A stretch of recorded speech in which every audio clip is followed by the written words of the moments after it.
नमस्कार, स्वागत है आप सबका हमारे कार्यक्रम में। दोस्तों, आज हम बात करेंगे महिलाओं में होने वाले ओवेरियन सिस्ट के बारे में। क्या होता है ओवेरियन सिस्ट, इसके लक्षण क्या होते हैं, इसके कितने प्रकार होते हैं, इसके कैसे ये होता है और इसका इलाज क्या होता है और किस उम्र में ये होता है। आज इसी महत्वपूर्ण बिंदु पर चर्चा करने के लिए हमारे साथ हैं प्रोफेसर सुनीता सुमन जी। बहुत बहुत स्वागत है सुनीता जी आपका हमारे कार्यक्रम में।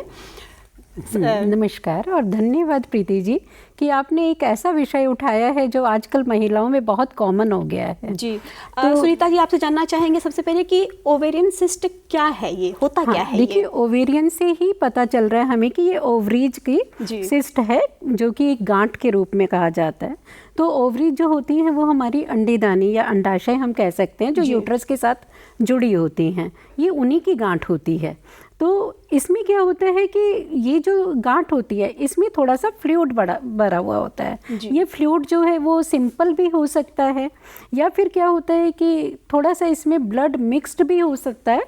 तो ये डिपेंड करता है कि किस प्रकार का सिस्ट है या ट्यूमर है। जी, गांठ की जैसे आपने बात की, जैसे गांठ सुनने में लगता है कि कोई गांठ बन गई होगी। क्या वो तरल फॉर्म में होता है या ठोस फॉर्म में होता है? ये तरल फॉर्म में ही होता है। अगर सिस्ट आप कह रहे हैं तो तरल फॉर्म में है, लेकिन यदि ये पैथोलॉजिकल है कि और ट्यूमर्स का रूप ले लिया है तो वो आपका सॉलिड फॉर्म में भी हो सकता है। तो थोड़ा सा ये हार्डनिंग भी हो सकती है उस गांठ में। जी, तो सुनीता जी, ये ओवेरियन सिस्ट जो है कैसे होता है, इसके लक्षण क्या होते हैं? देखिए, जो ये ओवेरियन सिस्ट है, बहुत सारी डिसीज जो हमें पहले होती हैं उनके थ्रू ही ये बनता है। जैसे कि सबसे पहले हमारा हार्मोनल इम्बैलेंस होता है।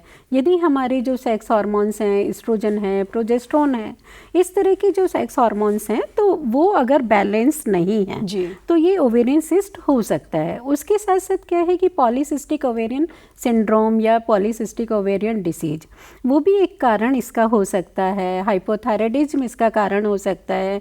कुछ जेनेटिक कॉजेज भी इसके हो सकते हैं। तो इस तरह से किसी तरह का अगर इन्फेक्शन है तो भी ओवेरियन सिस्ट हो सकता है। तो ये क्यों हो रही हैं सारी डिसीज़? इसके लिए हमारा लाइफ स्टाइल बहुत मैटर करता है।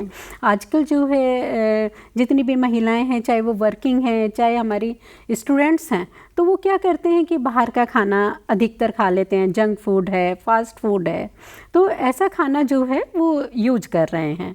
उसके साथ साथ बहुत ज़्यादा एंजाइटी है, तनाव है, चिंता है, अपने करियर को लेके है, किसी को बच्चों के करियर के लिए है। तो इस तरह की अगर प्रॉब्लम्स हैं तो ये सारी डिसीज़ जो कि ओवेरियन सिस्ट को उत्पन्न करने के लिए रिस्पॉन्सिबल होती हैं, तो ये सारी डिसीज़ जो है उत्पन्न हो जाती हैं। इस तरह से होती हैं वो। तो सुनीता जी, लक्षण क्या क्या दिखाई पड़ते हैं? किसी को अगर ओवेरियन सिस्ट की प्रॉब्लम हो जाए तो क्या क्या लक्षण दिखाई पड़ते हैं? देखिए, जैसे कि मैंने कहा, हार्मोनल इम्बैलेंस से ही हम लेते हैं, कारण ही लक्षण बनाते हैं। तो वो लक्षण कैसे बन रहे हैं कि जैसे हमने कहा कि हार्मोनल इम्बैलेंस है, तो उसमें क्या होगा कि अनियमित रक्तस्राव हो सकता है। ये जो रक्तस्राव है, मासिक धर्म जो है आपका आगे पीछे आ सकता है कि आपके टाइम से नहीं आ रहा है, पूरे मंथ पे नहीं आ रहा है। या इसमें क्या होता है कि ब्लीडिंग बहुत ज़्यादा हो सकती है, ब्लीडिंग कम हो सकती है, या फिर वो मासिक रक्तस्राव हो ही ना। तो इस तरह की कंडीशंस हो सकती हैं अगर हार्मोन्स का असंतुलन है। पीसीओडी है, उसमें भी इसी तरह का हो सकता है कि बहुत ब्लीडिंग हो सकती है। उसके साथ साथ अगर कहीं पर भी संक्रमण है तो वो भी एक इसका कारण होता है। तो इसके जो लक्षण होंगे वो अनियमित रक्तस्राव हो गया जो कि मासिक धर्म के समय पर है। पेट में या पेट के निचले हिस्से में, जिसे हम श्रोणी कहते हैं, वहाँ पर जो है वो पेन हो सकता है। ये पेन आपका माइल्ड पेन बना रहता है कि हल्का हल्का पेन हो रहा है। कई बार ये बहुत ज़्यादा तीव्र भी हो सकता है। भारीपन हो सकता है क्योंकि वहाँ पर सिस्ट है, यदि बड़ा सिस्ट है तो भारीपन हो सकता है। पेट फूला हुआ लग सकता है कि ब्लोटिंग एब्डोमेन है। उसके साथ साथ अगर बड़ा सिस्ट है, ये बड़ी गांठ है, तो उसमें क्या होगा कि ये प्रेशर डालता है हमारे जो रेक्टम है उस पर भी और हमारे ब्लैडर पर भी। तो उसकी वजह से बार बार जो है वो यूरिनेशन के लिए जाने की ज़रूरत पड़ जाती है। कठिनाई होती है यूरिन पास करने में, पेन हो सकता है। तो इस तरह के ये सारे लक्षण हो सकते हैं। अगर बड़ा सिस्ट है तो उसमें हमें मितली आ सकती है, वॉमिटिंग हो सकती है। तो जब ये लक्षण होते हैं, लेकिन यही लक्षण क्या है कि तीव्र हो जाते हैं।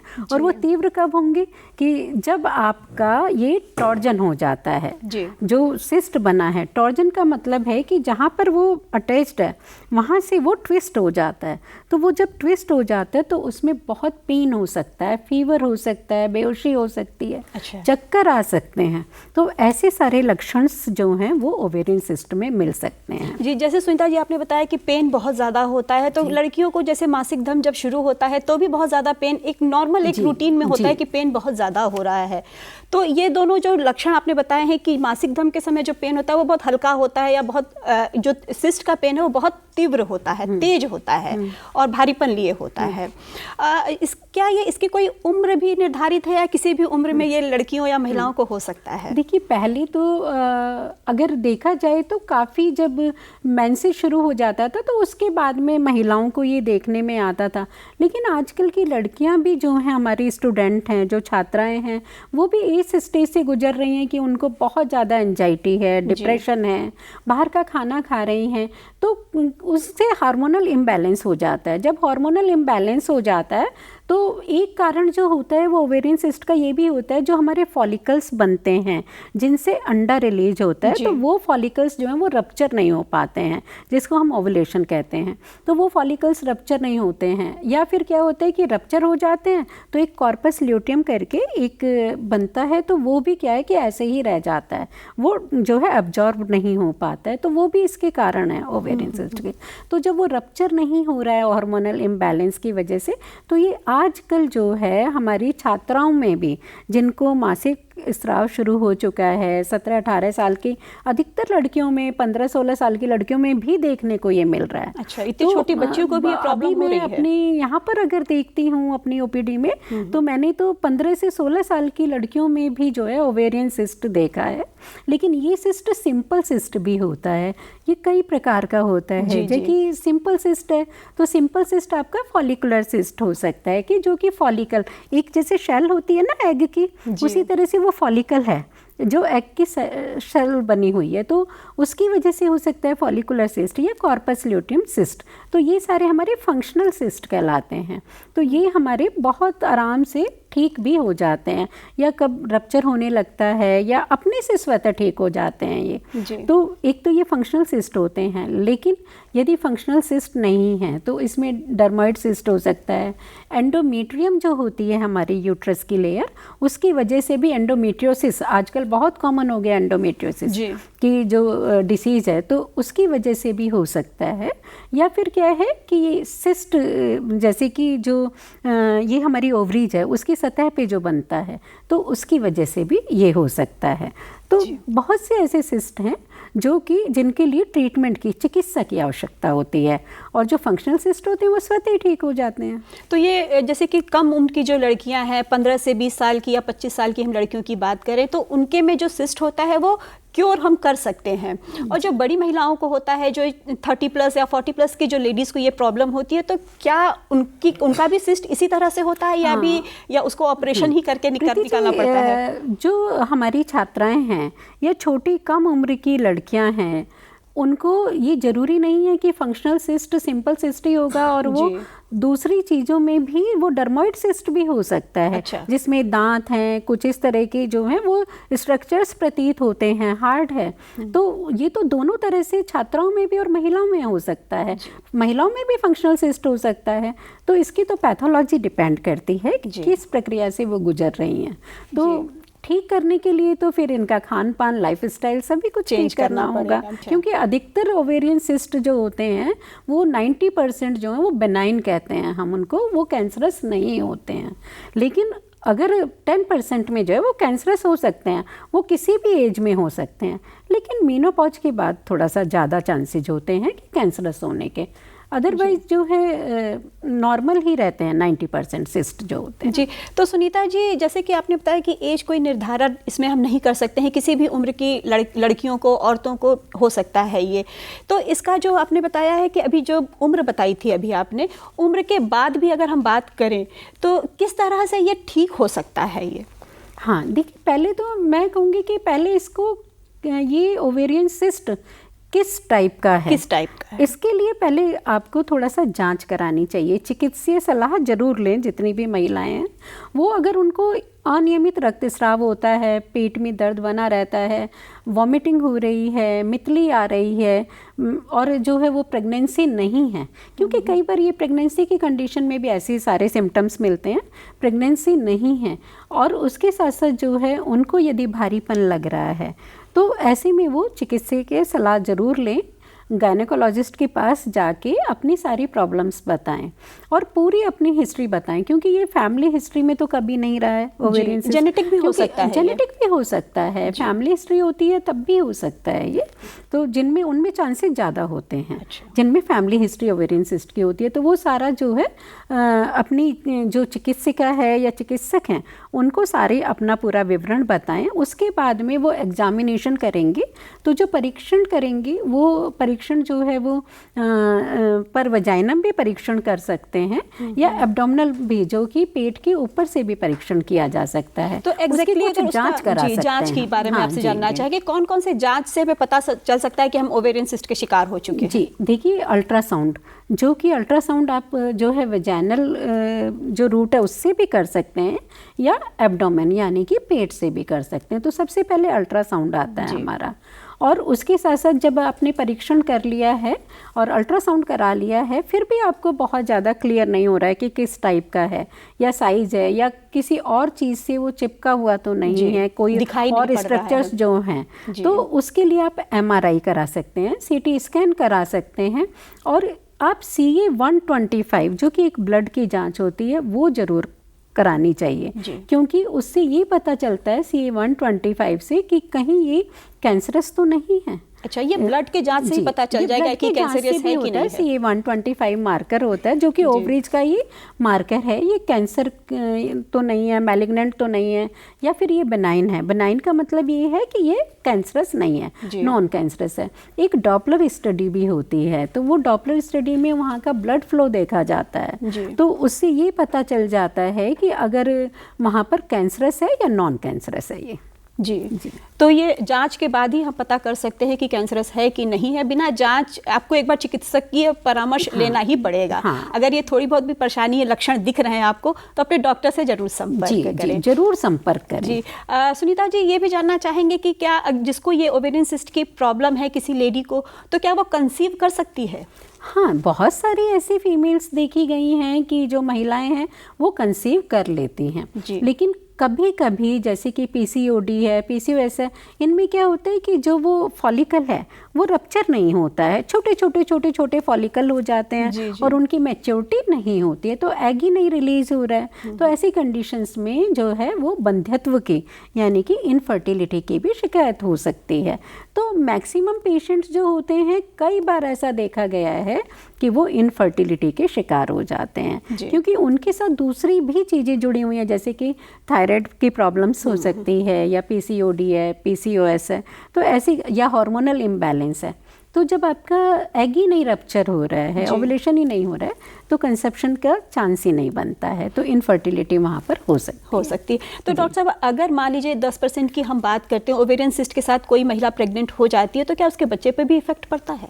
नहीं, ओवेरियन सिस्ट से जो है बच्चे पर इफेक्ट नहीं पड़ेगा। अगर बहुत बड़ा है तो वो यूट्रस पे इफेक्ट जरूर डालता है, प्रेशर डालता है, तभी बच्चे पर तो इफेक्ट नहीं पड़ेगा। लेकिन हाँ, कई बार अबॉर्शन के चांसेस, अगर वो हार्ड है, ट्यूमर का रूप ले लिया है और बहुत बड़ा है, तभी होता है, अदरवाइज इससे कोई भी बच्चे को हानि नहीं होती है। जी, ओवेरियन सिस्ट अगर एक बार हो जाए, उसका उपचार हो जाए, तो क्या दोबारा भी होने की संभावना होती है? हाँ, बिल्कुल दोबारा हो सकता है, क्योंकि ये तो डिपेंड करता है कि आपके लाइफ स्टाइल पर, आपके खान पान पर, आप क्या यूज कर रहे हैं, आपके हार्मोन्स जो हैं वो बैलेंस्ड हैं या नहीं है। तो आप बार बार खान पान और रहन सहन की बात कर रही हैं, तो हम आपसे जानना चाहेंगे कि एक नॉर्मल लेडी का या लड़की का या महिलाओं का जो खान पान और रहन सहन कैसा होना चाहिए? हाँ बिल्कुल, सबसे पहले तो मैं ये कहूँगी कि वो स्ट्रेस ना लें जी, क्योंकि बहुत सारी ऐसी चीज़ें हैं कि पहले तो वो अपने करियर का स्ट्रेस लेते हैं जी, और उसके साथ साथ क्या होता है कि करियर के साथ साथ जो है उनको ये स्ट्रेस रहता है कि मेरा मेंसेस ठीक नहीं आ रहा है, मुझे पीसीओडी हो गया है। तो ऐसे स्ट्रेस से और ज़्यादा जो है वो खतरा बढ़ता है ओवेरियन सिस्ट का। तो स्ट्रेस नहीं लेना है, संतुलित आहार खाएं, बाहर के जंक फूड फास्ट फूड ना खाएं, ओबेसिटी कम करें, अगर आपका वेट बढ़ा हुआ है तो वो कम करें। और सबसे पहले जो है जो बहुत मीठा खाते हैं, दही ज़्यादा लेते हैं, मीठा ना लें, दही ना लें, जंक फूड फास्ट फूड ना लें। निद्रा जो है मतलब नींद जो है आप कम से कम 6 घंटे की लें, दिन में ना सोएं, रात्रि में ही सोएं कि रात में ही आपको सोना है। माना आप वर्किंग लेडीज़ हैं और आपकी ड्यूटी जो है वो आपकी रात की पड़ गई है, तो वो तो आपकी मजबूरी है कि आपको दिन में ही सोना है। तो वो फिर हम लोग ऐसे डिसऑर्डर्स तो फिर होते ही हैं, लेकिन फिर भी आप अवॉइड करिए दिन में सोना, क्योंकि जो अगर मैं आयुर्वेद से हूँ और अगर आयुर्वेद तो यही कहता है कि दिन का सोना जो है वो बहुत सारी बीमारियों का कारण होता है। और जो हमारा पेट जो है अगर वो सही नहीं है, हमारा पाचन तंत्र ठीक नहीं है, तो वो बहुत सारी बीमारियों को उत्पन्न करता है और हार्मोन्स का इम्बैलेंस करता है। तो मैं यही कहूँगी कि आपको अपना पाचन तंत्र भी बहुत सही रखना है और रेस्ट करें। हमेशा आजकल भाग दौड़ की ज़िंदगी हो गई है, अपने करियर को लेके बहुत चिंता हो गई है, तो थोड़ा सा अपना रेस्ट करें, म्यूजिक सुने, अपने को रिलैक्स करें, अपने हार्मोन्स को जो है बैलेंस करें। अब मैं आती हूँ खान पान पर कि आपको क्या खाना है। तो बहुत ज़्यादा मीठे पदार्थ ना लें, मिठाइयाँ ना लें। जैसे कि अब हम यहाँ बैठे हुए हैं तो यहाँ का तो एक रूल ही है कि आप पानी के साथ भी स्वीट्स खाते हैं। तो ऐसे में क्या है कि जब आप मीठा ले रहे हैं तो आपकी डायबिटीज़ का भी चांस हो सकते हैं, क्योंकि अगर आपको पीसीओडी है, पीसीओएस है, तो वो ओवेरियन सिस्ट का एक कारण है। तो ऐसे में अगर आपको बढ़ता है, अगर इंसुलिन बढ़ता है आपका, तो फिर उसमें प्रॉब्लम्स हो सकती हैं। तो इस तरह से लाइफस्टाइल डिसऑर्डर्स इसीलिए होते हैं कि आप बहुत मीठा खा रहे हैं, अनियमित खा रहे हैं, कि आपका कोई टाइम ही नहीं है खाने का, और अगर खा रहे हैं तो एक साथ बहुत सारा खा ले रहे हैं, या फिर आप फास्ट बहुत ज़्यादा रख रहे हैं। तो खाली पेट रहने से भी बहुत सी समस्या आ जाती है। खाली पेट रहने से भी मैडम बहुत होता है, क्योंकि इससे क्या होता है कि अगर आप खाली पेट हैं तो आपको जो है कई बार एसिडिटी की भी प्रॉब्लम हो सकती है, जो कि आपके पाचन तंत्र को कमज़ोर बनाता है। तो हरी मूंग आप ले सकते हैं, इसमें हरी मूंग ले सकते हैं, मसूर की दाल बहुत अच्छा इसमें रोल है उसका, एक कुल्थे की दाल आती है वो भी आप ले सकते हैं। आप गेहूं का जो है आटा ना लेकर मल्टीग्रेन लें, कि आपकी रागी है, ज्वार है, बाजरा है, इस तरह का जो है वो खान पान रखें, उसकी रोटियां खाएं, चावल कम लें। और इसके साथ साथ जो है आलू भी आप कम कर दें, गुड़ है बहुत ज़्यादा ना लें। और इसके साथ जो है आपका जो वाइट शुगर है वो तो समझ लीजिए जहर है। वो तो सब कोई आजकल के हम सभी बोल रहे हैं कि वाइट शुगर, वाइट चीज़ें जैसे मैदा हुआ, शुगर हुआ, इसको अवॉइड नहीं लेना है, इन सबको अवॉइड आप करिए। इसके साथ हरी सब्जियां लीजिए, मेथी है, पालक है। मेथी एक बहुत अच्छा रोल करती है कि अगर आपका हल्का से भी शुगर लेवल जो रेज हो रहा है उसको वो कंट्रोल करती है। करेला आप ले सकते हैं, बहुत अच्छा करेले का भी रोल है। तो सुनीता जी, हम ये कह सकते हैं कि अगर हम अच्छे से अपना रहन सहन अच्छा रखें, खान पान अच्छा रखें और नियमित रूप से अपने आप को रखें, मानसिक संतुलन अपना बनाए रखें, तो हम किसी ओवेरियन सिस्ट तो क्या किसी भी बीमारी से अपने आप को बचा कर रख सकते हैं। और ओवेरियन सिस्ट में जो आपने अभी प्रिकॉशंस बताए, अब हमारे दर्शकों को बहुत अच्छी लगी होगी ये सारी बातें और उनको वो फॉलो भी करेंगे। और आपने इतनी अच्छी जानकारी दी, इतनी डीपली जानकारी दी हमारे दर्शकों को, इसके लिए आपका बहुत बहुत धन्यवाद। धन्यवाद प्रीति जी।